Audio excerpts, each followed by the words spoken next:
Why did he say that? So this is it's not a clip. Normally we have a clip or something actually said, but this I thought was interesting. So the Athletic puts out they rank quarterbacks in tiers. And they do this every single year. I'm drawing a blank on the guy's name. I apologize that leads it. But he basically it's 50 guys and they're executives or coaches or people that are all very, very familiar and usually work within the NFL. And he has them rank their quarterbacks. And so there's tier 1, tier 2, tier 3, tier 4. And for some very cruel reason, there's a tier 5 that is just Kenny Pickett. But one of the things they say in tier 1, and they have qualifications, like what makes a tier 1 quarterback. And it's the ability to survive or the ability to make a play passing. The line is it's like the ability to do it when you have to pass, essentially. And I've always wondered or started to wonder more as we've had more athletic quarterbacks that make plays with their legs, even guys who are great throwers like Allen and Mahomes. Mahomes is obviously one of the best throwers of the football we've ever seen in our lives. And one of the most frustrating Mahomes plays is when it's 3rd and 5 and he just runs for 7 yards. That's arguably more frustrating than him hitting Tyreek Hill down the field early in his career or Travis Kelce on a 3rd and 6 for a 7-yard play. Like when he just breaks out of the pocket and he runs for 7-8 yards, that's almost more frustrating and back-breaking of a play than even a great pass. And I've wondered why we haven't started to just say, hey, the total yard per game guys, not just the guys who throw the best. Because now in today's NFL, in my opinion, the guys who do both are just flat out more valuable. Lamar Jackson, a multiple-time MVP, that is more valuable than if he was just a thrower of the football and got the same yards he gets running and throwing, because the running is a different dynamic that the defense has to be prepared for. In the NBA, we don't consider, Steph Curry is considered the greatest shooter ever. And while we separate that a little bit from his scoring ability, we don't call him the greatest scorer ever, even though he gets you 30 points a night and he's the best shooter we've ever seen. But we acknowledge that he is a great scorer. And we don't really detract from him because it's like, oh, well, he didn't score like Jordan or Kobe or Wilt or Kareem. No, he scores by shooting threes. Like, he's still giving you 25 to 30 points. Who cares what it looks like? And I don't know why we're still stuck on that when it comes to quarterbacks in the NFL. If you have this talent to be better than everybody, whether it is throwing, running, you just move the sticks.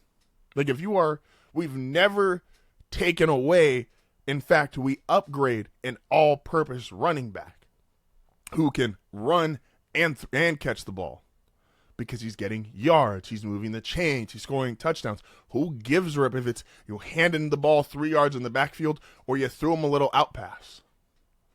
So we need to break away from this thought of, oh, well, and it's Lamar gets this the most, I feel like. Well, Lamar's obviously great and he's an MVP, but he's not the best pure thrower of the football, so we can't put him in like Joe Burrow was a unanimous tier 1. On this list. Lamar Jackson and Josh Allen weren't. That's insane to me. Joe Burrow hasn't made the playoffs the last 2 years. And I'm not trying to say Joe Burrow's not elite, and I'm not trying to say Joe Burrow doesn't belong in tier 1 in the criteria that they set. But you can't put Joe Burrow over Lamar Jackson. You can't put Joe Burrow over Josh Allen. Just because you don't like the fact that, well, so many of their yards are rushing yards versus passing yards. They are moving the ball downfield. They are advancing the football. They are scoring points for their team. They are the 2 hardest people in the NFL to game plan for. Because if you just don't have the athletes or players, you can't game plan for them. You can't just scheme them out or zone them out.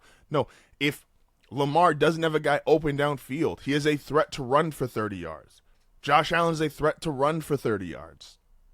Don't give me this, well, it's when you have to pass the football. It's not 2002 anymore. It's not even 2010 anymore. The more dynamic athletic quarterbacks that we have and all the top tier, it's such a dying concept that like Burrow and Stafford are probably our last 2 true pocket passers. Goff a little bit. In terms of, I don't think Goff is quite elite. Goff is very good. But for the guys who are considered elite, it's Stafford, it's Burrow, and Stafford's 37, about to be out of the league. Like, it's just going to be Joe Burrow in terms of the high-end pocket passing quarterbacks. Because the other guys that are on their way up, Jaden Daniels, dual threat. Jalen Hurts, dual threat. Bo Nix, dual threat. I had to throw him in there, guys. What do you want me to do?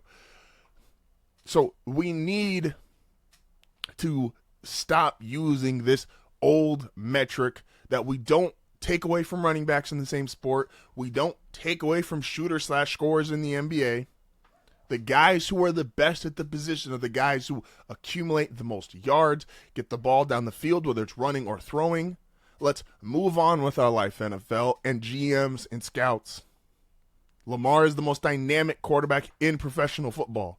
It's not just because of the way that he throws the ball, which he's great at. It's because he can also run the ball, and he's great at it. Josh Allen, he can throw the ball. He's great at it. He can also run the ball. He's great at it. And that is harder to stop than a Joe Burrow or Matthew Stafford or Jared Goff who just sits in the pocket, and it's scheme versus scheme. So let's stop trying to disqualify the guys who are great at running, great at being dual threat. I mean, if you want to be a part of one of the coolest, most unique communities, don't forget to like and subscribe.